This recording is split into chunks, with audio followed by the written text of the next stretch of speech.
Al-Habib Ali bin Muhammad Al-Habsyi, beliau menyebutkan tentang ahli majlis yang semacam ini, ahlus safa wal wafa ma fihimu gattu did ma bain hadha yumid wa akhar kadha yastamid.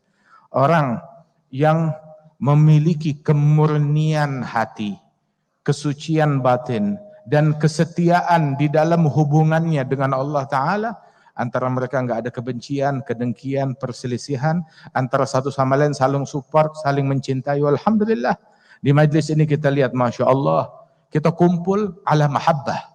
Kita semuanya berkumpul dalam cinta kepada Allah Ta'ala. Di zaman semacam ini orang kumpul, bahkan dua orang berjumpa tanpa ada ganjelan di dalam hati, tanpa ada kebencian dalam hati, itu sesuatu yang sulit. Ini berapa banyak berkumpul, di hati enggak ada kebencian sama sekali. Sampai dikatakan dahulu bahwasanya salah seorang ulama, Al-Habib Abu Bakar bin Syahab, belajar kepada para ulama, dia pergi Sewun, kemana tempat. Ditanya, bagaimana engkau dapati para ulama-ulama yang ada di sana? Beliau bilang, saya dapati para ulama yang ada di sana bagaikan penghuni surga. Oh, bagaimana penghuni surga? Penghuni surga, Allah mensifatkan penghuni surga di dalam Al-Quran, wa naza'na ma fi sudurihim min ghil ikhwanan ala sururim mutagabilin. Kami cabut dari dalam hati mereka kebencian, kedengkian, ketidaksukaan antara sesama. Mereka ikhwan, bersaudara yang duduk saling berhadap-hadapan, memandang dengan cinta dan kasih sayang. Tahu gak?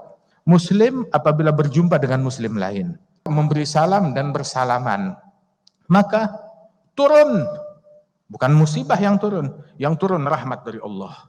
Turun rahmat Allah Subhanahu wa Ta'ala kepada mereka berdua. Itu diturunkan 10 rahmat untuk mereka berdua. Dan bukan dibagi sama rata. Pembagiannya 10 itu dibagi 2 itu, pembagiannya 9 untuk yang senyumnya lebih banyak. Yang lebih lebar senyumnya, begitu. Yang lebih riang, yang lebih gembira, yang lebih cinta kepada saudaranya, maka dia mendapatkan 9. 1 untuk yang kalah senyum. 2 orang yang saling mencintai karena Allah.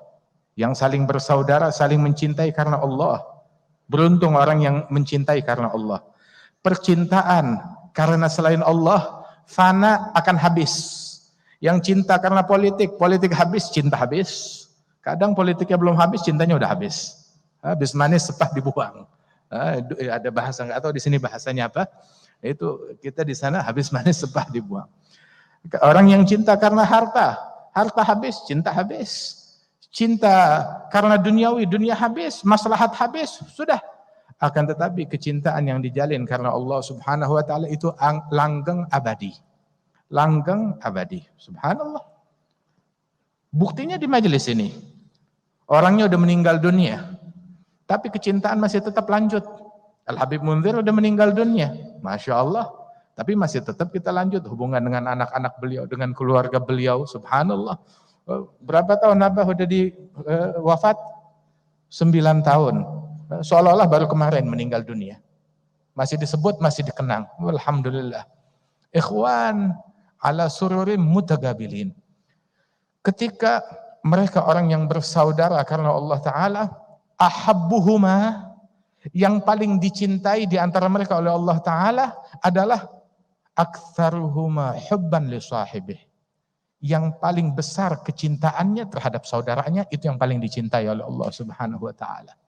Wa hakadha mahabbah, ukhuwah fillah, persaudaraan yang dijalin karena Allah Subhanahu wa Ta'ala, disandingkan untuk mendapatkan manisnya iman.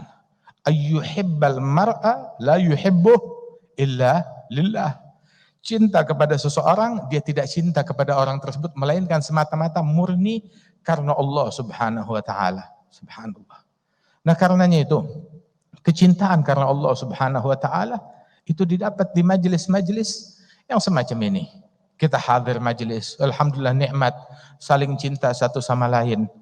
Dan Rasul sallallahu alaihi wasallam beliau menyebutkan di dalam hadis, Nabi bilang kepada satu sahabat, bentar lagi masuk dari pintu ini rajul min ahlil jannah, penghuni surga. Orang surga bakal masuk. Siapa yang datang? Pembesar sahabat? Bukan. Taunya orang yang biasa, yang tidak dikenal. Itu dia yang masuk. Maka beberapa sahabat Rasulullah penasaran, dia ingin tahu apa yang dia lakukan hingga disebut demikian oleh Rasulullah. Ditanya, diselidiki, hingga akhirnya dia tanya, apa sih sebenarnya yang kamu punya? Kamu punya ibadat yang lain yang saya tidak ketahui.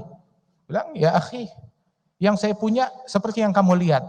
Ya sholatnya standar, puasanya standar, zikirnya standar, Al-Qur'annya standar.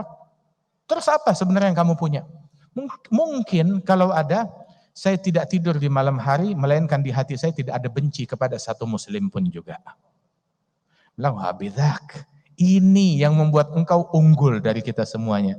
Nabi bilang di dalam hadis, in istata'ta an tanam wa laysa fi qalbik ghil ala ahad minal muslimin faf'al.